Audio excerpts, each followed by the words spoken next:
हम कुसुम झा छी एक होली के गीत से गाबि रहल छी अपन स्वरचित। सुनू बहिन सखी सब, नीक लागत तऽ लाइक कमेंट सब्सक्राइब करबै, कनी हमरो पर ध्यान देबै।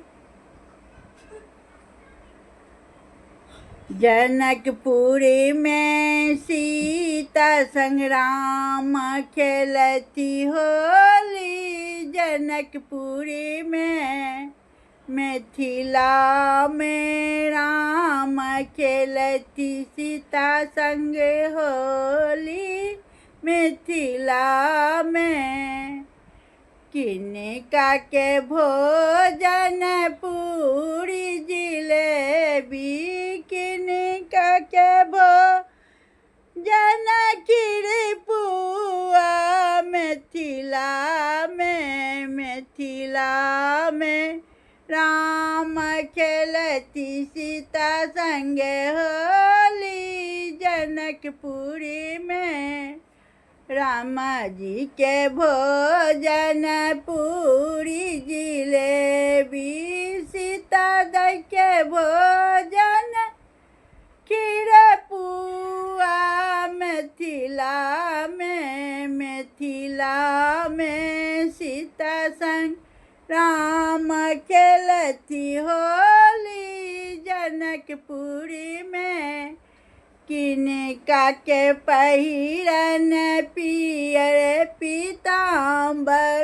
किनका के पहिरन चिरचली। जनकपुरी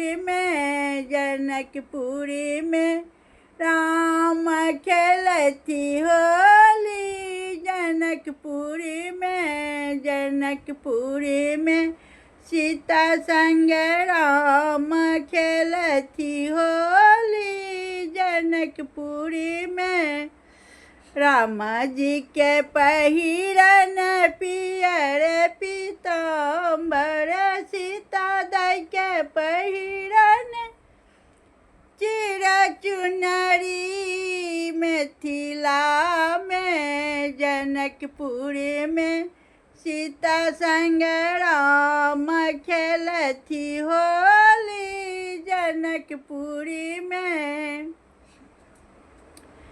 किनका के हाथ कनक पिचकारी। किनका के हाथ बिरझोली। जनकपुरी में राम जी खेलती होली। जनकपुरी में सीता संग राम खेलती होली। जनकपुरी में राम जी के हाथ कनक पिचकारी। सीता दै के हाथ बिरझोली। जनकपुरी में राम जी खेलती होली। जनकपुरी में होली खेलती सीता संगे। जनकपुरी में राम जी खेलती होली। जनकपुरी में सब सखियन मिली होली गावती। सब सखियन मिली होली गावती। रंग अबीर पिचकारी भरी भरी। भांगक गोला के शरबत बनाव। ढोल मजीरा से हो बजावत। जनकपुरी में राम जी खेलती होली।